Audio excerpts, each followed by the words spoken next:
What's up, everybody? This is Karak with ACG, and this video is sponsored to you by Gux, Gamer Rump Medicated Pads. For those times when you end up sitting too long or try to run from Karak when all he wants to do is question you about a robbery, try Gux, wherever creams for whiny-ass people are sold. Fake sponsors aside, though, you guys know the deal. I do reviews that aren't 2 minutes long or filled with sponsored bullcrap, and today I'm stoked to be reviewing LA Noire Remastered for Xbox One, PS4, and Switch. Return to the world of Rockstars' 1940s Los Angeles and its pre-plastic surgery-faced LA as you take up the mantle of Cole Phelps, new detective on the streets. In LA Noire, you work your way up the detective ladder, solving cases, nabbing the bad guys, and being involved in the world's slowest car chases. Let's see how LA Noire did, jumping into the future of 4K, shall we? As always, if you like the video, maybe subscribe. So here's my review for LA Noire Remastered. Understatements of the century when facial tech goes wrong, and a world so dangerous even the cops drive around in the coroner vans.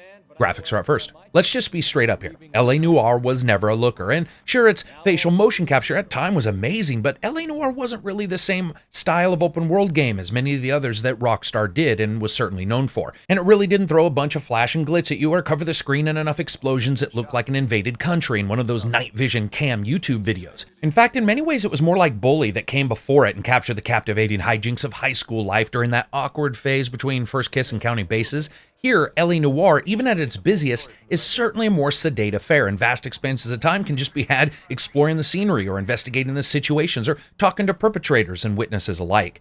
And in that way, the game captures the interesting tack that Rockstar went with during its creation. Graphically, it is certainly a more subdued tone as well, and the fantastic use of piece settings makes driving through the LA Noire game world almost intoxicating in its differences. Also, animation for the most part is really well done, and watching Cole slide over the hood of a car or seeing an enemy catch his face on the edge of a sign as his body goes ragdoll due to you hitting his off button from about 50 yards away with a handgun is really well done. Now, that being said, where this game does fall down a bit, despite the 4K resolutions and some improvements along the way, including lighting, post-processing, and more detailed textures, is indeed actually in the world state when you're not directly doing something.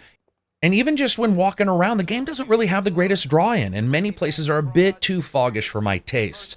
Also, there are a number of small issues with the raising of detail and the facial textures of those that you interrogate. Now, that seems tied to the technology itself, and sometimes you can see this odd little mirage-like effect around the mouths or eyes where extra detail was sought, but wasn't always there for the up-resolution work that occurred. This was noticeable in the original game as well, but just barely. It's more noticeable here. Lastly, the game uses the power-sparing option of refreshing AI at a different frame rate than the game actually runs when AI is far away. And while we see this more and more with a ton of games, even on the PC side, it doesn't look that good in motion.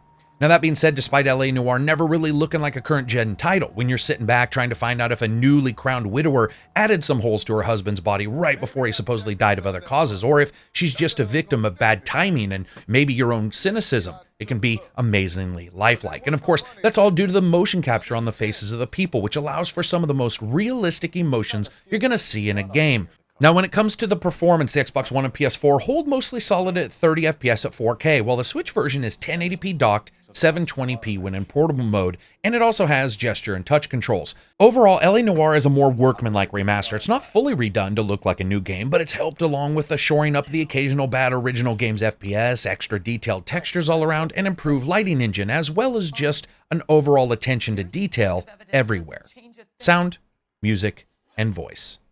Was your husband wearing his glasses when he left here yesterday? Yes, he just bought a new pair. Scooter, he works for me. I have that gun here in my drawer.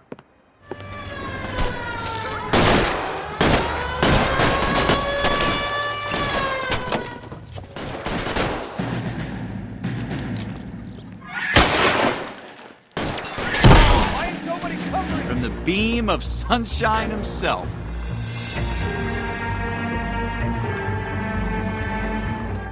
And you know what? Let's do sound first. Now, this is actually pretty good, and strangely enough, it's one of the few games that came out at its time where footsteps on characters actually sounded somewhat realistic, but who knows? Maybe that's because in the 1940s people were walking around on the equivalent of 2x4s and some cotton swabs shoved in there. But it's not bad sound, and the occasional times you're hot and heavy in a shootout, the guns sound pretty good as well. One thing that is out of whack in this game is the layering, though. The cars, especially the original one, right when you start the game, is almost silent at first and can require a bit of expertise in wrestling your sound settings down to a level where things all sort of make sense. Other than that, though, I would say it's pretty good sound work for what you have. Music. So I dig this. Listen, this isn't going to be playing all the time, and I wouldn't even say it plays the majority of the time, but when it does, it's that perfect period piece that elevates a location from, for example, being a dive bar to being a seedy dive bar where questionable activities might be happening in the back rooms. It's subtle work at one moment, and then the next it's a noticeable accompaniment, and the choice of time-correct themes and instruments is excellent here. It may not be for everyone, but in all honesty, it's for me. And that brings us to voice, and this is pretty infuriating. First, the good. The game's use of the tech for facial animation and some excellent voice direction means you have these moments where someone who just made sure their spouse saw the wrong end of a spear gun can be identified as a liar just by their fake crying. And no, that's not a spoiler, so quit your bitching. It's incredibly atmospheric, and the voice acting for particular moments is incredible. Hats off to the writing of the partners as well, and those in Cole's precinct, because his captain yelling at him to bring in some lumps is hilarious. It's also one of the few games where when someone screams, it sounds like they're screaming and not like they've been told to sound like they are screaming. That being said, does this need to be cleaned up more? First, much of the voice has no mixing with the background, sound like everyone in the goddamn 1970s showed up to crime scenes with their own sound booths. And they don't meld into or mix with their environments, and this is especially noticeable in some characters where they sound like they've filmed their lines from the bottom of a steel drum versus everywhere else. For a game this mired deep into its requirement for a realistic top-notch voice delivery, at times it's actually very painful. I'd say this, good lines, good writing, good direction, but technically it does still need some work. And of course, that brings us to gameplay and a bit about the story. So you play as Cole Phelps, new to the LAPD and looking to shake things up to make a name for yourself and generally just run roughshod over everyone on your way to the top in a third-person action-adventure detective game. One note about the story, I have to say this, I love it.